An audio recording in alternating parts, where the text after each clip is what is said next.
Hello, my dear students. Today we are going to solve the book exercise that is let us discuss and let us think and reflect for the chapter Wisdom Paves the Way.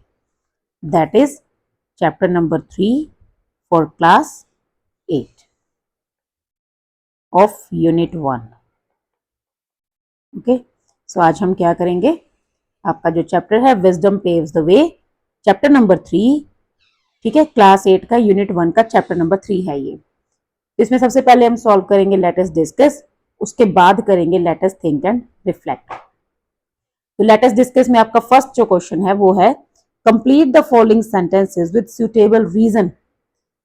आपको क्या करना है, इन sentences को complete करना है, उनका reason बताना है, ठीक है, कारण बताना है। One example has been done for you, पहला जो है वो आपके लिए एग्जाम्पल किया गया है। Share your answer with your classmates and teacher. First one is Shivdatt said. अब शिवदत्त क्या कहता है?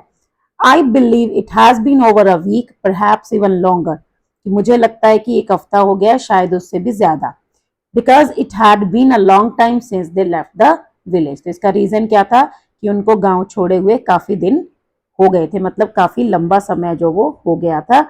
उसने ये बात इसीलिए कही थी। नेक्स्ट आता है Devdatt said indeed we ought to be united in this hope that is why we press on towards Ujjain. अब उसने कहा कि मुझे ऐसा लगता है कि हम इसी बात में सेम है और इसी होप में हम चारों की बात एक ही है, इसीलिए हम उज्जैन की तरफ आए हैं।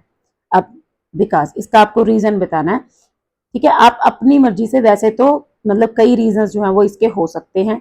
आप इसमें ये भी बता सकते हो कि because Devdatt believe that they all were wise, ठीक है, बिकॉज ही बिलीव्ड, ऐसे करके आप लिख सकते हो, ही believed that they all were equally wise, कि चारों के चारों इक्वली समझदार थे, वाइज थे। आप इसमें कोई और ऐसे मतलब इसी से रिलेटेड कोई और रीजन भी लिख सकते हो, जैसे कि because they all four wanted to get a job in the city Ujjain. तो ऐसे करके आप आंसर में कोई भी रीजन दे सकते हो। नेक्स्ट आता है Hardatt said look there friends a camel has passed this way the tracks are fresh because. अब उसने कहा कि एक कैमल यहां से गया है और ट्रैक जो है वो बिल्कुल फ्रेश है। उसने ऐसा क्यों कहा? बिकॉज ही सा अ कैमल्स फुटप्रिंट्स, ठीक है, कि उसने कैमल के फुटप्रिंट्स देखे। या फिर आप ये भी लिख सकते हो कि उसने इसलिए कहा क्योंकि अभी वो फुटप्रिंट्स जो थे वो फ्रेश थे, ज्यादा फेंट नहीं हुए थे, ऐसे करके।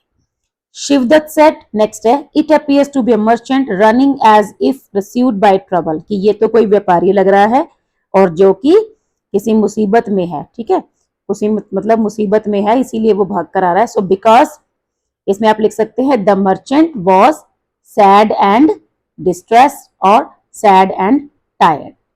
Next is the merchant said how could you possibly know that the poor creature has been unwell for 2 weeks now, surely you are a healer. इसमें क्या हुआ था? Because one of the 4 young men told him that the क्या बोलते हैं उसको, the merchant was suffering from stomach pain, ठीक है, क्योंकि उन्होंने जब बोला था ना कि उसके पेट में दर्द है, तब उसने कहा था कि वाओ तुम्हें तो बहुत अच्छा पता है उसके बारे में, ठीक है, और तुम तो कोई हीलर हो जो कि उसके मतलब उसका इलाज कर सकते हो। नेक्स्ट आता है Devdatt said you are free to do as you wish sir. आप जैसा चाहे कर सकते हैं। If the king desires our presence, अगर किंग को हमसे मिलना ही है so we should be waiting here. तो ये उसने कब कहा था? बिकॉज द मर्चेंट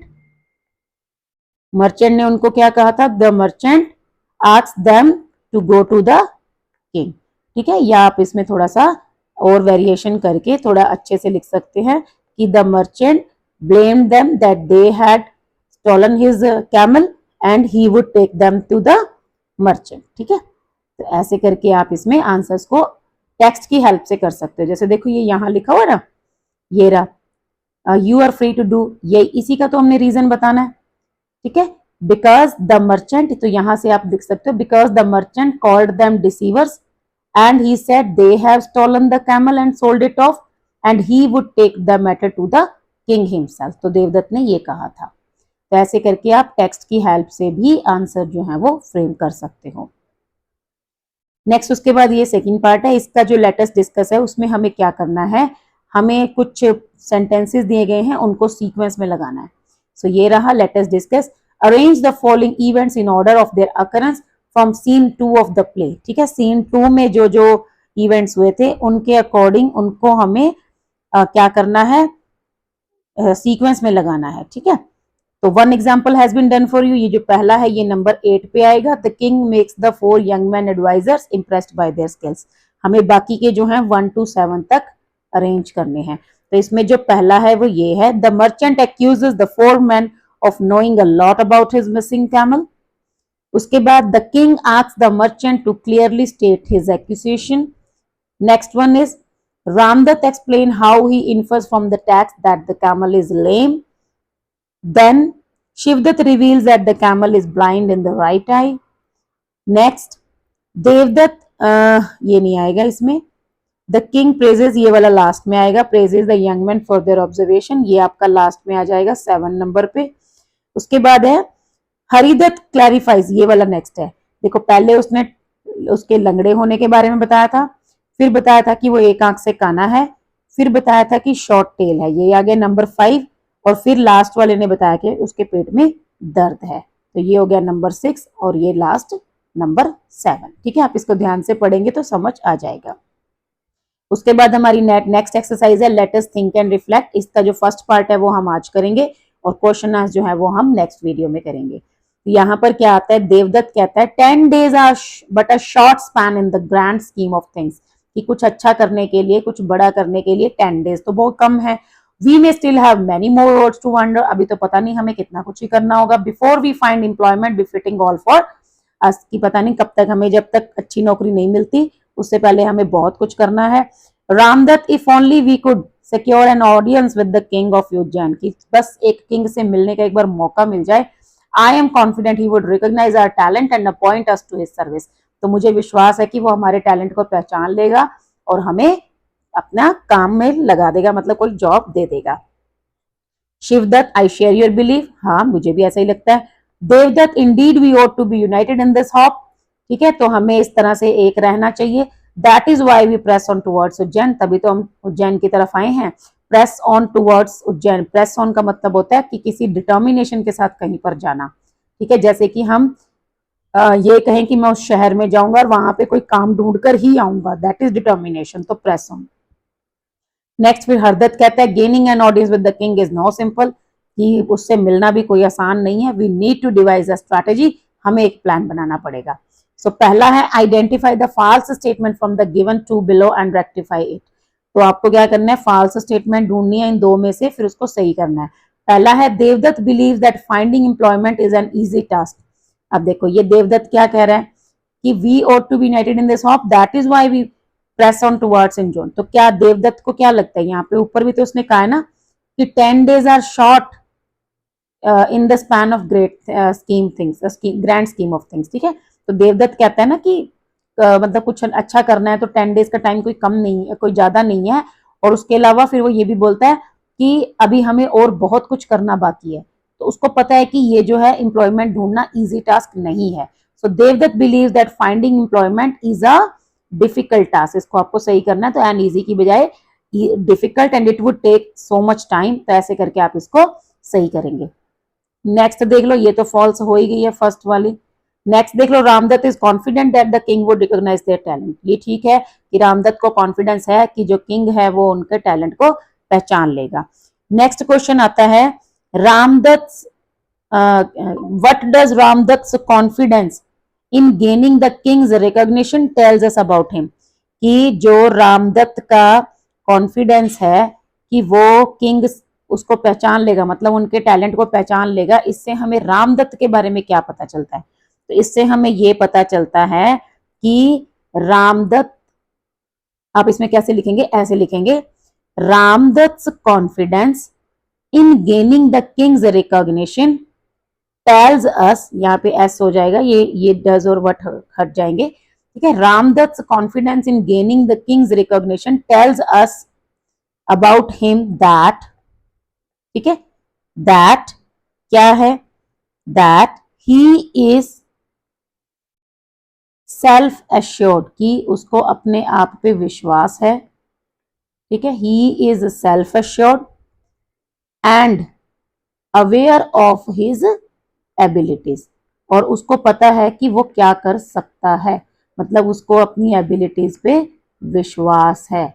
इसके साथ आप और भी एड ऑन कर सकते हो कि he has a strong moral conviction, he is hopeful, आप इसमें ये होपफुल वर्ड भी लगा सकते हो कि उसको उम्मीद है, वो आशावादी है, optimistic, he is optimistic also, ठीक है। उसके बाद ही इज करेजियस, मतलब आप काफी सारे पॉइंट्स जो है वो इसमें ऐड ऑन कर सकते हो, ठीक है। अगर 1 मार्क में आता है तो बस इतना ही काफी है, यही अगर 3 मार्क्स में आ जाता है तो आपको इसको थोड़ा सा डिटेल में लिखना होगा। नेक्स्ट कहता है complete the sentence given below with the correct option from those given, आपको क्या करना है, ये सेंटेंस जो है वो कंप्लीट करना है in the line that's why we press on towards the phrase, press on का मतलब क्या है, जो मैंने अभी आपको बताया, प्रेस ऑन का मतलब होता है moving forward with determination. Next fourth है Haridatt, Hardatt, Hardatt says we need to devise a strategy, वो कहता है कि हमें एक प्लान बनाना पड़ेगा, तो इससे हमें उसके कैरेक्टर के बारे में क्या पता चलता है, what can be inferred about Hardatt character from this statement, तो हरदत्त के बारे में हमें क्या पता चलता है, ये वाला, he is cautious and thoughtful preferring to plan ahead, he is doubtful, no, he is eager, जल्दबाजी कर रहा है, without preparation, no, he relies on others to make decision, कि दूसरों पर डिपेंड रहता है, तो नो, तो आंसर है C, he is cautious and thoughtful preferring to plan ahead, कि वो काफी समझदार है, थॉटफुल है, सावधान रहने वाला है, उसको पता है कि एक प्लान जो है वो बनाना पड़ेगा, ठीक है। तो यहाँ पे हमारा फर्स्ट पैसेज हो जाता है, अभी हम सेकंड की तरफ चल रहे हैं। किंग क्या बोलता है, to the foreman you have demonstrated remarkable intelligence and ability to see beyond the obvious, such minds are rare and highly valued in my court, कहता है कि तुम बहुत होशियार हो, तुम बहुत इंटेलिजेंस यूज करते हो, मतलब तुम्हारा दिमाग बहुत तेज है, इस तरह के जो माइंड होते हैं वो रेयर होते हैं और मेरी कोर्ट में उनकी फुल वैल्यू है। I extend you the honour of becoming my advisers, कि मैं आपको अपना एडवाइजर बनाना चाहता हूँ। Your council shall guide my decisions, ठीक है, आपके जो काउंसलिंग होगी मेरे डिसीजंस में हेल्प करेगी। Your wisdom shall be a beacon for my kingdom, तुम जो है एक इंस्पायरिंग लाइट की तरह मेरे किंगडम में तुम्हारी विजडम काम करेगी। व्हाट डू यू से टू माई ऑफर, आपका क्या कहना है, तो फिर रामदत्त क्या रिप्लाई करता है, your highness it is an honour we had not dare to dream of, कहते हैं योर हाइनेस ये तो हमारे लिए एक ऑनर की बात है और ऐसा ऑनर जिसकी हम कभी सोचने की भी हिम्मत नहीं कर सकते, मतलब सपने में भी हम नहीं उसको सोच सकते। तो ये हमें इसके बेसिस पे कुछ क्वेश्चंस हैं।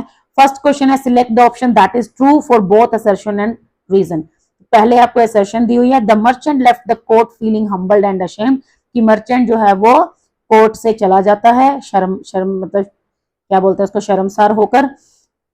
नेक्स्ट है रीजन है the king commanded that the 4 men vice man join his court, कि जो किंग है वो ये कमांड करता है कि जो चारों आदमी हैं वो उसकी कोर्ट को ज्वाइन करेंगे। तो इसमें हम एक बार थोड़ा सा टेक्स्ट पे चलते हैं, उसके बाद आपको ये क्लियर हो जाएगा। टेक्स्ट में देखिए क्या है, पहले वो क्या कहता है, हाँ यहाँ पर एक मिनट रुकिए, ये रहा, यहाँ देखिए, you have not seen the camel but you know it intimately, your reasoning is flawless, यहाँ पे बोलते हैं ना these are men of wisdom not thieves, तो यहाँ पे वो कहता है कि ये तो बहुत ही होशियार आदमी है, चोर नहीं है।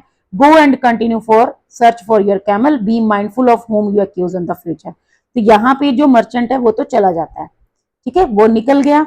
उसके बाद जो है वो उसको कहता है कि उनको बोलता है कि तुम मेरे एडवाइजर बन जाओ, ठीक है, I extend you the honour of becoming my advisers.